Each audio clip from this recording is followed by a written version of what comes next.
So, my first question is, how did you get involved with politics?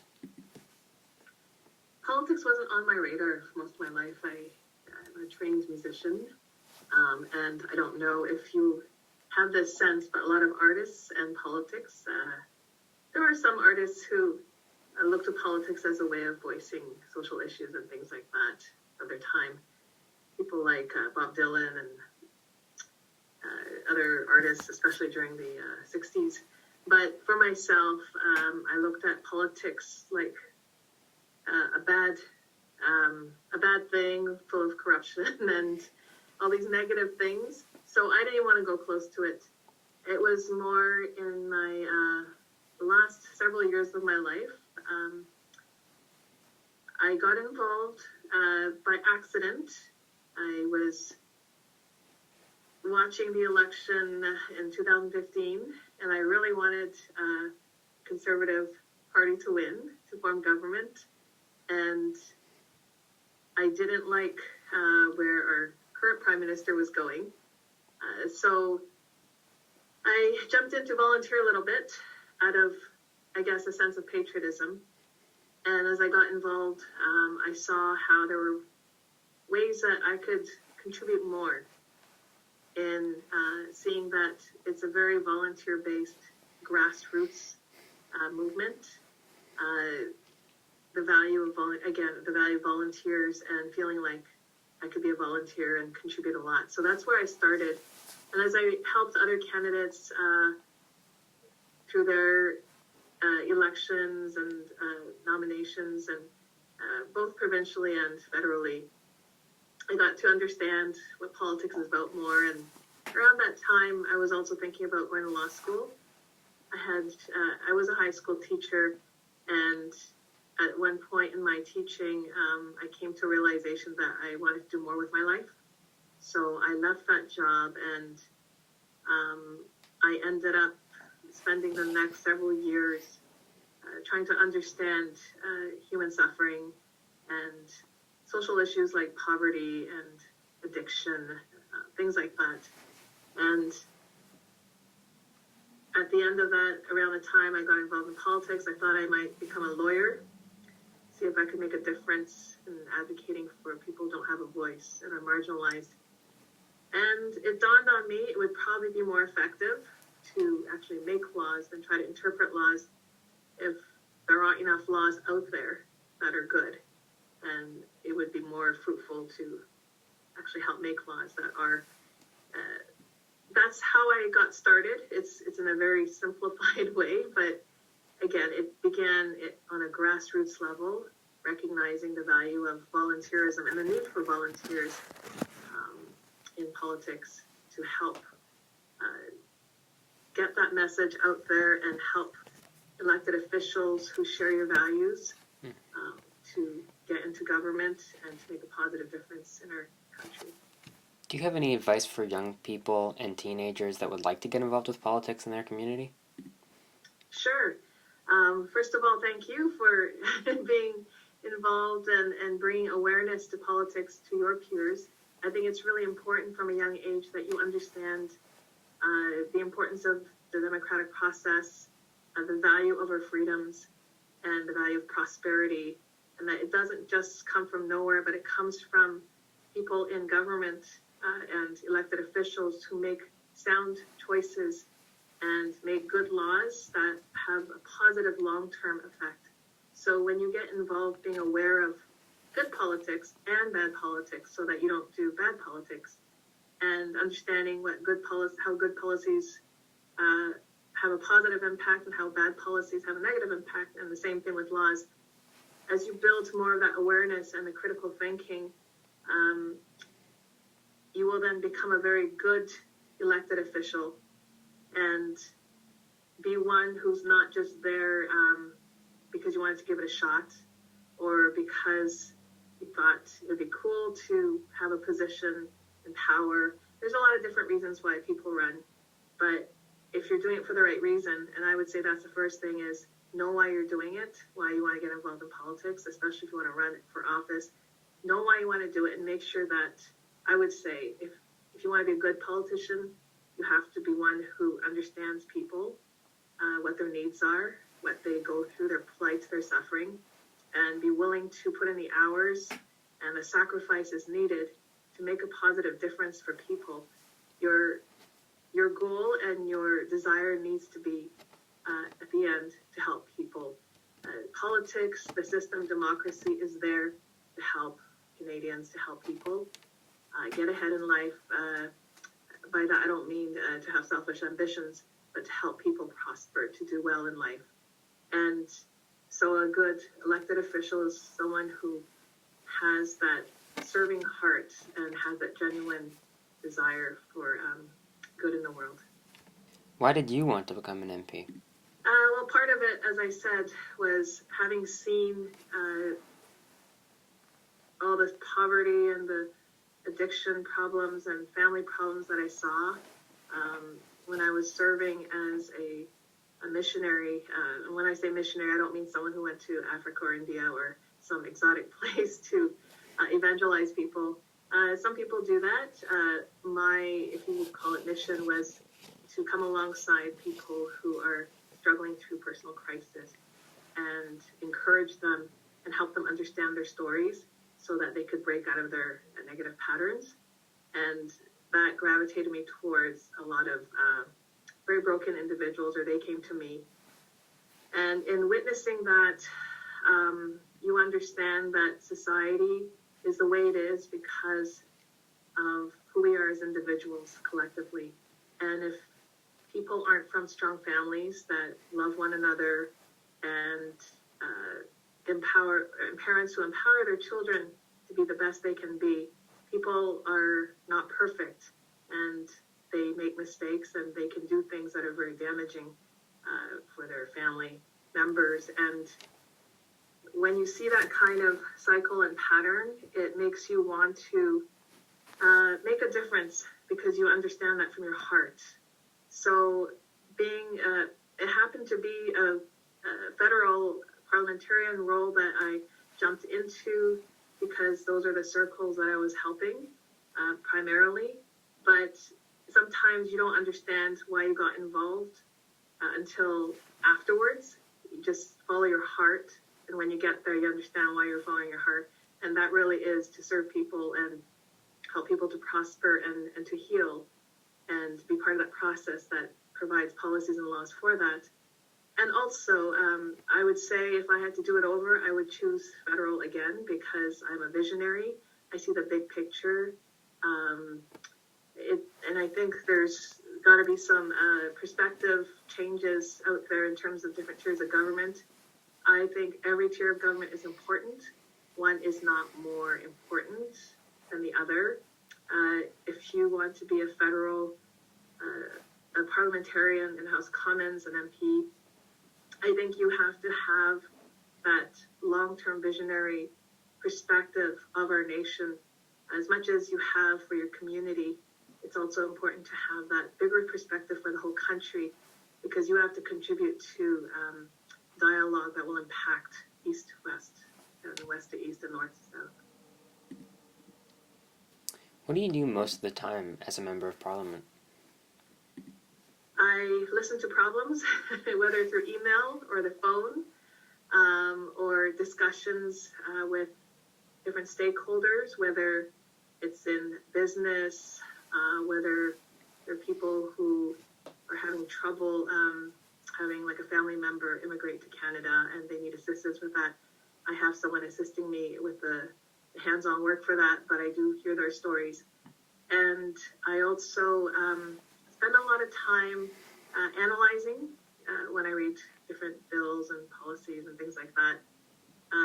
And not only in that sense, legislative-wise, I also analyze things that are happening in the world and happening in our country and try to see things in perspective for the long term for what's ahead. So just for example, with this whole pandemic, there are a lot of different ways that the economy and mental health, civil rights have been challenged. And that has been one way to deal with the danger of COVID taking lives. So that has been a factor in our lives right now. But while we're experiencing that, I think it's very important to also think ahead of how we should respond best now in a way that will help us recover optimally and not allow the damages that are happening through collateral damage and managing this pandemic, that it wouldn't be in a way that could backfire more long term. So we want the least side effects of collateral damage and create a path that bouncing back will be easier. And that's where I'm really proud of our leader, Aaron O'Toole. He's very, his thinking is very, and not just him, but my colleagues in my caucus, we think very much ahead of just the instant situation. So those are the kinds of things I analyze. What about your job do you enjoy the most? I think what I enjoy the most with my job, which has been consistent as to the things, anything I've enjoyed before in my life. When I was a musician, what I enjoyed most was that sense of satisfaction and delight that I had in spending time doing something that moved my heart, whether it's being inspired by nature or listening to a really good composer and then being inspired to write. That process of creation brings a lot of joy. And when I was a teacher, what brought me a lot of joy was helping students find their way, especially the students who were struggling more. I always had a heart for the ones that were struggling, the ones who did really well academically. They didn't really need a lot of help, but the ones who really needed help, I enjoyed kind of being like a mentor or a surrogate parent to them. And of course, my work as an urban missionary, helping people in crisis is very rewarding. A lot of times you don't see the positive change you want to see in their lives, but you do your best, and whatever you can contribute, it is still satisfying because you know that you are contributing something positive and possibly a little more hope in their lives.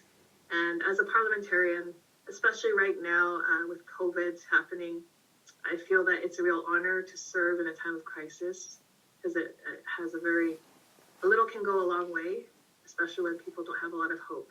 So I think in all of that, when I feel an authentic connection with what I'm doing, and I feel that I'm able to work in tandem with my heart and contribute to a positive outcome in some way. What made you choose the Conservative Party over the other political parties?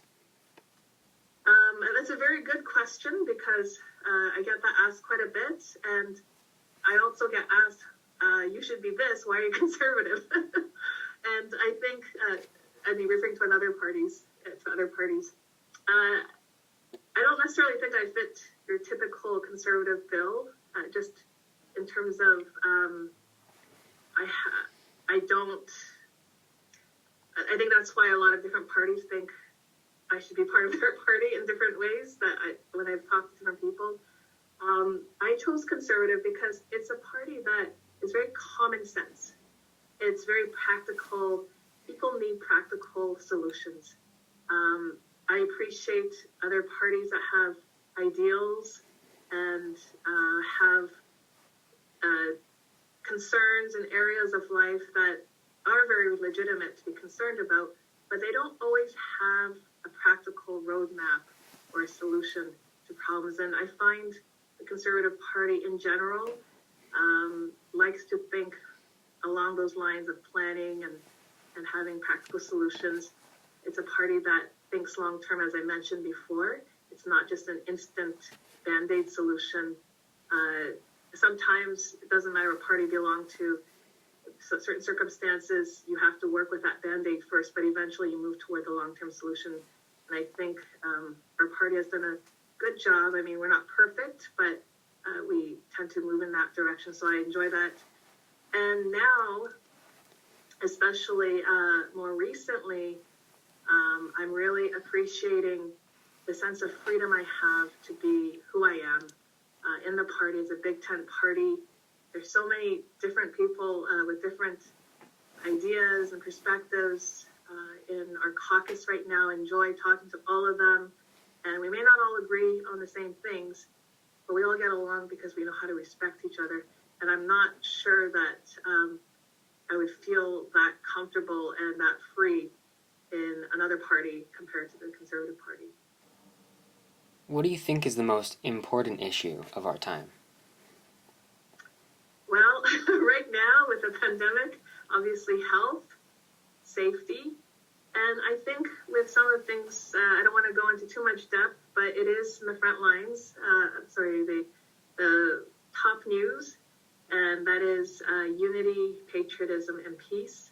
I think especially right now because people are suffering, they're frustrated with the lockdowns, there's a lot of strong emotions and pent up frustration that wants to be released, and when you have different issues and things aren't messaged the right way, that can stir, or things happen like in the US election, it can stir up a lot of strong emotions and stereotypes and conclusions that aren't helpful to our unity and peace here in Canada, at least. So I think it's really important that as we're working through the pandemic, we also focus on being patriotic and unified and a little less judgmental of each other, and just try to get through helping each other with our mental health, our safety, and our health. What's the most difficult part of your job? Trying to find time to breathe. It's an all-consuming role because you carry it with you, whatever you do in your mind. It's hard to put it to rest, especially at a time like this when you know that there are people going bankrupt. You see suicide numbers popping up. It's a difficult time. So it's hard to separate myself from all the stuff that's happening. And I want to be able to listen to and help as many people as I can. So I just put it on myself to keep doing as much as I can. And in the process, it's easy to lose sense of your own downtime. So I'm trying to work on that. Whenever you do a question period, how do you prepare? So how question period works is you have to do a 30-second question. And it should be under, because you may go over, because the speaker will cut you off if you hit that point. And if it was a really important question with a punchline at the end, then you don't want that to happen. So in preparing for that, I spent a lot of time editing my question to bring it down to that mark. Usually, and then going backwards a little bit, those issues come from my constituents, whether it's from the discussions I've had with them directly or a common denominator, as in a common problem that's happening among many constituents. It could also be based on an industry that I've been monitoring a lot. So, for example, when I was the Deputy Shadow Minister of Canadian Heritage, I spent a lot of time trying to advocate for the ethnic media because they seem to be the most vulnerable, very much so with the local small media outlets. So I did address some issues to the minister during question period on that. I guess it would have been the COVID committee, pandemic committee that time in the summer. And also cystic fibrosis, that's an issue that I have also raised during question period because there is a family in Port Moody that is really struggling because there is no access to Trikafta right now that would help this single mother's children. She has 3 who all have CF, so she spends a lot of time taking them to the doctors. So I choose questions based on the issues that I'm discussing with constituents or national issues that I've been monitoring. And then we submit our questions. They get run through by our question period team. And if it's approved, and it's not always whether a question is really good or bad. Sometimes it's just they have a theme or something that's running, or issues that are very prominent that week or that day. And so usually I've been very lucky, and my questions have been put on during that time. My final question now is, what do you do in your free time? In my free time, I try to work on my novel. I have a manuscript that I've been working on for 10 years. I stopped writing when I started getting involved in politics, just didn't have the time. But I'm just editing it, polishing it up a little bit. Because I've worked on it for 10 years, I think I need to give it the fair chance to go where it needs to go. Sometimes I play the piano. Sometimes I read. It's when I do have spare time, a lot of it is catching up on laundry and things like that. Very practical things, but when I can, I try to play the piano and write a little bit. Very occasionally sing. I used to sing a lot, but now my voice is used giving speeches and talking on the phone all day. It's a bit tired to sing. Take care, Colin. Thank you. You too. Bye. Bye.